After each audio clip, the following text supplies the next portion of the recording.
오늘도 선포되는 말씀이 우리의 심령에 비춰지는 말씀, 또 우리의 영혼을 울리는 말씀이 되기를 소망합니다. 우리는 지난 출애굽기의 말씀을 통해서 떨기나무 아래에서 하나님을 만나고 그리고 사명을 부여받은 모세를 봤습니다.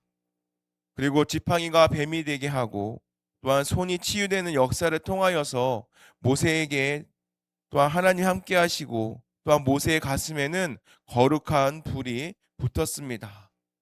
드디어 오늘 말씀에 보면 모세와 그리고 그의 형 아론이 함께 애굽으로 향하는 발걸음에는 비장함과 동시에 벅찬 기대가 있었을 것입니다.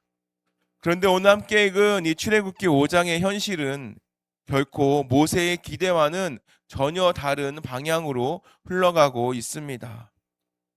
하나님의 명령에 순종하며 나아갔던 이 모세와 아론이 그 바로 앞으로 나아갔을 때에 문이 열리기는커녕 오히려 더 거대하고 단단한 벽이 그들 앞에 서게 되는 것입니다. 모세 아론이 바로 앞에서 오늘 1절 말씀처럼 하나님의 말씀을 바로에게 대언하고 있습니다. 1절 말씀은 이스라엘 하나님 여호와께서 이렇게 말씀하시기를 내 백성을 보내라. 그러면 그들이 광야에서 내 앞에 절기를 지킬 것이나 하셨나이다 라는 말씀입니다. 바로 이 강력한 발언 앞에서 바로 이렇게 선포된 말씀은 분명히 하나님의 말씀이기 때문에 천지에 울려져야 될 말씀이었습니다. 그런데 이 바로의 반응을 본다 그러면 철저한 무시와 거절이다라는 것을 우리는 볼 수 있습니다. 2절 말씀에 보면 여호와가 누구이기에 내가 그의 목소리를 듣고 이스라엘을 보내겠느냐? 나는 여호와를 알지 못하니 이스라엘을 보내지 아니하리라 라는 말씀입니다. 이것은 우리가 믿음을 가지고 세상의 한복판 가운데에 마주했을 때에 일어나는 충격의 모습과도 같습니다. 세상은 하나님을 두려워하지 않습니다. 하나님이라는 존재 자체를 인정하지 않는 것이 오늘 우리가 살아가고 있는 세상이다라는 것입니다. 우리가 아무리 이것이 진리입니다, 이것이 참된 길입니다 라고 외친다 하더라도 세상은 그것이 어디에 있느냐, 또한 그 신이 나에게 어떠한 이득을 갖다 주느냐라고 묻는다라는 것입니다. 그리고 힘 있는 자가 곧 법이다라고 하면서 세상은 꿈쩍도 하지 않는 것이 오늘 우리가 살아가고 있는 세상의 모습이자 또한 이 바로 왕의 모습이다라는 것입니다. 바로 이 바로의 이러한 태도들은 오직 힘과 이익만이 바로 지배하는 세상의 현실을 우리에게 그대로 보여주고 있습니다. 그런데 문제는 여기서 멈추지 않습니다. 바로는 모세의 요청을 거절하는 것을 넘어서 이스라엘 백성 향해서 더 혹독하게 일을 시킵니다. 바로가 백성들을 몰아세우면서 하는 말을 주목해 보시기를 바랍니다. 8절과 17절에 보면은 반복해서 이렇게 말합니다. 너희가 게으르기 때문에 너희가 이르기를 가서 여호와께 제사를 드리고자 하는도다 라고 말한다라는 것입니다. 바로의 눈에는 하나님을 예배하고 싶다라는 이 백성들의 영적인 갈망이 그저 노동을 피하고 싶어하는 꾀병으로밖에는 보이지 않았다라는 것입니다. 세상은 우리의 신앙생활을 가지고 생산성이 없는 시간으로 취급합니다. 치열하게 돌아가고 있는 이러한 세상의 톱니바퀴 가운데에 멈춰서서 기도하는 것은 무능한 것이고 또한 현실을 도피하는 태도로 우리를 매도하기도 합니다. 너희가 배가 불렀구나. 시간이 남아도니 보이지 않는 그 신을 향해 찾고 있는구나 라는 것이죠. 바로 그러한 시선이 우리 교회를 향한 시선일 때가 있다는 것을 우리는 기억을 해야 합니다. 그래서 이 바로가 이스라엘 백성들에게 짚을 주지 않고 그리고 벽돌 수는 그대로 채우게 하라라고 명령을 합니다.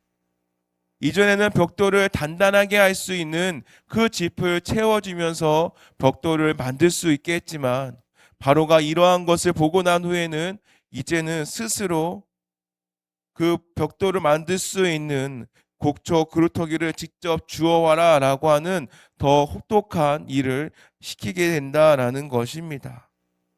사실 이것은 노동의 강도가 몇 배나 늘어난 것입니다. 몸이 부서져라 일한다 하더라도 그 수를 다 채울 수가 없었다라는 것이죠. 바로의 이러한 명령은 이스라엘의 백성들의 몸을 고되게 했을 뿐만 아니라 또한 이 백성들에게는 하나님을 생각할 수 있는 겨를조차도 주지 않기 위한 바로의 생각이었습니다. 그래서 아침부터 밤늦게까지 짚을 주워오고 벽돌을 만들고 또한 생존의 문제에만 매달리게 했다라는 것입니다. 하나님을 생각하고 또한 자유를 꿈꾸고 영혼을 소망하던 그 이스라엘 백성의 영혼의 호흡을 완전히 끊어버렸던 바로 바로의 계획이자 바로의 명령이다라는 것입니다. 너무 바빠서 기도할 시간이 없어요. 먹고 사는 게 전쟁이라 말씀 볼 여유가 없어요 라고 말하고 있는 이러한 고백하는 성도들의 모습이 바로 이와 같은 모습이지 않을까라는 생각을 해보게 됩니다. 눈앞의 현실에만 매몰된 나머지 하늘을 보지 못하게 만드는 것들, 또한 우리의 영혼을 마비시키는 것들, 또한 이것이 어둠의 세력이 우리를 무너뜨리는 가장 강력한 전략임을 기억하시기를 바랍니다. 그래서 결국에 이스라엘 백성들은 무너지고 맙니다. 그토록 기다렸던 그 구원자, 그 모세를 향해서 이스라엘 백성들은 이제는 원망을 쏟아내고 있습니다. 21절 말씀에 보면 너희가 우리를 바로의 눈과 그의 신하의 눈에 미운 것이 되게 하고 그들의 손에 칼을 주어 우리를 죽이게 하는도다 라는 것이죠. 모세는 하나님의 말씀에 순종했지만 그 결과는 참으로 참담합니다. 바로 그 동족을 구하러 왔던 모세와 아론이지만 이제는 오히려 저주를 받는 입장이 된 것입니다. 상황을 해결하려고 왔지만 더욱더 최악으로 치닫고 있는 형국에 다다르는 것입니다. 이때에 모세가 느꼈을 자괴감과 혼란을 헤아려 보시기를 바랍니다. 차라리 모세와 아론이 이 바로 앞에 오지 않았더라면 이스라엘 백성의 원망을 듣지 않았을 것입니다. 이들은 하나님의 말씀을 그대로 옮겨놓고 전한 것뿐인데 왜 이러한 시련이 닥치는 것인지 모세는 도무지 이해할 수 없는 그 깊은 골짜기에 서 있습니다. 아마 이렇게 얘기하지 않았을까요? 하나님, 제가 하나님의 말씀대로 순종하며 나아갔는데 오히려 제게 돌아오는 것은 이스라엘 백성의 원망이고 또한 때로는 이러한 시련을 왜 나에게 주시는 것입니까? 라는 그러한 질문이 모세에게 있었을 것입니다. 이러한 절망 끝에서 모세는 백성들의 비난을 받고 또한 바로의 그 살기에 바로 그 앞에 서 있는 바로 모습이다라는 것입니다. 절망 끝에 모세는 40년 전에 사람을 죽였고 그러나 이러한 모세의 모습은요 예전과는 달랐습니다. 예전에는 사람을 죽이고 나서 미디안 광야로 도망쳤던 모세의 모습이었다면 이러한 생각을 했었음에도 불구하고 모세는 이제는 달라진 모습으로 다시 하나님께로 돌아간다라는 것이죠. 백성들의 원망을 받고 바로의 그 혈기 앞에서 분명히 위협을 느꼈을 불구하고 도망치는 인생인 것이 아니라 다시 하나님께로 돌아가는 인생이 됐다라는 것입니다. 22절 말씀에 보면 모세가 여호와께 돌아와서 아뢰되라고 말하면서 그리고 하나님께 토해내는 이 모세의 기도를 보시기를 바랍니다. 22절에 이어서 보면은 주여 어찌하여 이 백성이 학대를 당하게 하셨나이까? 어찌하여 나를 보내셨나이까? 내가 바로에게 들어가서 주의 이름으로 말한 후로부터 그가 이 백성을 더 학대하며 주께서도 주의 백성을 구원하지 아니하시나이다 라는 것이죠. 이 기도는 어떻게 보면 이 모세가 하나님에게 불평을 쏟아내는 모습일 수 있습니다. 그러나 이것은 끝까지 하나님만을 붙들고 있는 자만이 드릴 수 있는 철저한 또한 처절한 씨름의 기도다라는 것을 기억하시기 바랍니다. 하나님을 포기한 사람은요, 입을 다물고 그냥 그대로 등 돌리고 간다라는 것입니다. 그런데 믿음의 사람은 어떤 사람이냐면 이해할 수 없는 상황이 온다 할지라도 그 아픔과 의문을 품고 그대로 하나님 앞에 나아가는 사람이 믿음의 사람이다라는 것입니다. 하나님께서 왜 지금 침묵하십니까? 하나님 왜 약속하시지 않으셨습니까? 도대체 언제 일하실 것입니까? 라는 바로 그러한 처절한 씨름의 기도가 바로 이 모세가 하나님과 철저하게 처절하게 지금 내면하고 있는 내면으로 지금 함께 맞서고 있는 장면이다라는 것입니다.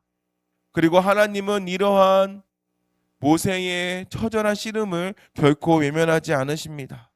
왜냐하면 자신의 기대가 무너지고 또한 내 힘으로는 도저히 안 된다라는 것을 깨닫게 되는 그 순간이야말로 바로 모세가 진정으로 하나님의 사람으로 빚어가고 있는 시간이기 때문입니다.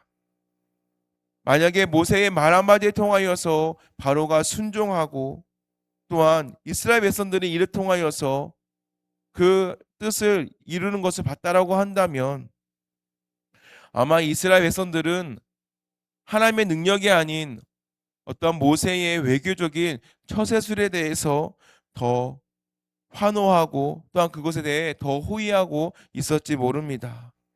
그러나 바로의 완악함이 더욱더 깊어지고 또한 고난이 깊어지면 깊어질수록 바로 앞으로 임할 하나님의 그 손의 능력이 얼마나 더 강한지를 또한 우리에게 보여주고 있고 또 앞으로의 이 출애굽기에 이어지는 내용을 통해서 우리는 확인할 수 있습니다.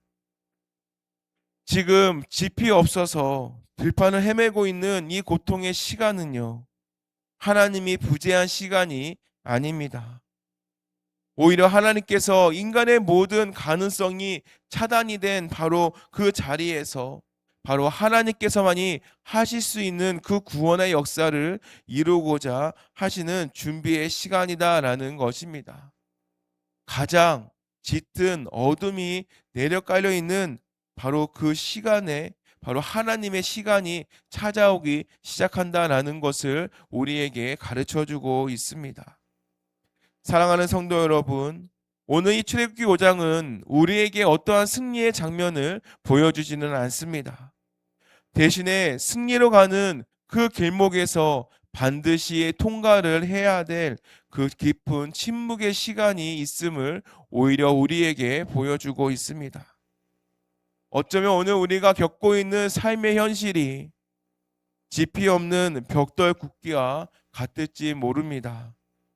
아무런 지원도 없이 성과를 내라고 다그치는 세상, 그리고 나의 사정을 조금도 봐주지 않는 냉혹한 관계들, 그리고 쉴 틈 없이 돌아가는 분주함 속에서 우리는 때로 숨이 막힐지도 모릅니다. 오히려 내가 더 열심히 기도하고 또한 내가 하나님의 말씀에 순종하며 나아가는데도 오히려 더 꼬여지는 나의 삶의 모습들이 때로는 우리의 마음을 무너지게 할 때도 있습니다. 그러나 그때는 바로 언제냐면 모세가 하나님께로 다시 돌아간 것처럼 우리도 다시 하나님께로 나아가야 될 때입니다. 그렇게 우리가 다른 곳으로 피하지 말고 어떠한 누군가를 붙잡고 하소연하는 것이 아니라 하나님께로 돌아가시기를 바랍니다. 그럴 때 우리가 주님 어찌해야 됩니까? 라고 물으면서 더욱더 치열하고 처절하게 하나님께 그 진실의 기도의 자리로 나아가시기 바랍니다. 그때에 우리의 방식, 우리의 시간표, 그 모든 것들을 다 내려놓게 하시고 하나님의 방식과 하나님의 때로 우리를 인도하시는 줄 믿습니다. 우리의 지금의 눈앞에 보이는 당장의 변화가 없다고 해서 낙심하지 마시기 바랍니다. 하나님께서는 지금도 우리 성도님들의 어려움을 알고 계시고 고통을 외면하지 않으시고 또한 깊이 없어 헤매고 있는 그 백성의 거친 숨소리까지도 신음소리까지도 다 알고 계시는 하나님이십니다. 오늘 말씀 본 것처럼 바로의 마음이 강팍해질수록 하나님의 개입은 더 가까이 와 있습니다. 그렇기 때문에 우리의 등 뒤에 있는 놓여져 있는 그러한 상황을 역전시키 하나님의 계심을 믿고 더욱더 그 하나님을 따라가시기를 바랍니다. 또한 이것이 우리가 하나님께 드릴 수 있는 가장 위대한 순종이 되는 줄 믿습니다. 오늘 하루 때로는 내가 이해할 수 없는 어려움이 나에게 온다 할지라도 하나님 향한 그 신뢰를 거두지 않고 끝내 기도 자리를 지키며 또한 승리하며 또 하나님 앞에 온전히 붙들린 그 삶을 살아가시는 저와 여러분이 되시기를 주님의 이름으로 축원합니다. 기도하겠습니다.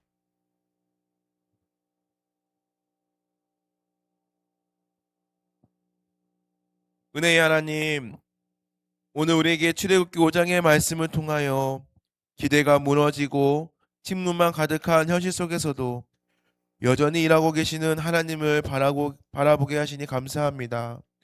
순종했는데 문이 열리지 않고 믿음으로 나아갔는데 오히려 짐이 더 무거워지는 모세와 이스라엘의 이야기가 바로 오늘 우리의 삶임을 고백합니다. 주님, 지피 없어 들판에 헤매는 것 같은 우리의 시간 속에서도 하나님께서 부재하는 것이 아님을 믿게 하여 주옵소서. 하나님, 우리가 너무 바쁘다는 이유로 기도를 미루고 현실이 급하다는 이유로 말씀을 뒤로 미루며 어느새 하늘을 바라보는 눈을 잃어버리지는 않았는지 우리 자신을 돌아보게 하여 주옵소서. 생존의 문제에만 매달리게 하여서 영혼의 호흡을 끊어놓으려는 세상의 압박 앞에서 도망치지 않게 하여 주시고 타협하지 않게 하여 주시며 끝내 하나님께로 돌아왔던 모세처럼 우리도 다시 주님 앞으로 나아가게 하여 주시옵소서. 하나님, 이 시간 주님 앞에 나오며 예물을 드린 손길들을 기억하여 주시사 가족 예배가 지켜지게 하시니 감사합니다. 범사에 감사합니다. 자녀들의 믿음의 가정으로 세워 주시옵소서.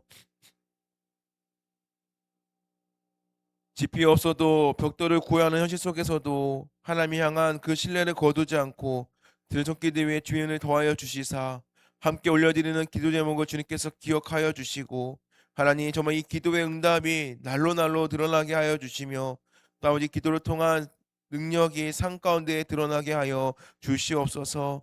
하나님, 또 하나님께 그 삶을 맡기겠다는 의탁과 순종의 고백이 되게 하여 주시고 드려질 손길마다 하늘의 공급과 흔들리지 않는 평강으로 채워 주시옵소서. 또한 육신의 연약함으로 병상에서 하루를 시작하는 환우들의 주님께서 기억하여 주시옵소서.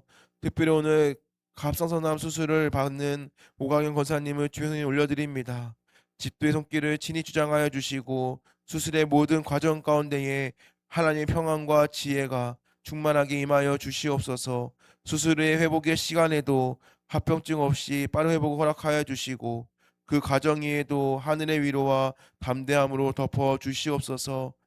또한 원인을 알 수 없는 통증으로 긴 시간 고통 가운데 있는 환우들을 기억하여 주시사 하나님, 설명되지 않는 아픔 속에서도 마음까지 무너지지 않도록 주님께서 붙들어 주시고 사람의 진단이 미치지 못하는 자리까지 치유의 손길로 찾아와 주시어서 속히 회복되게 하여 주시옵소서.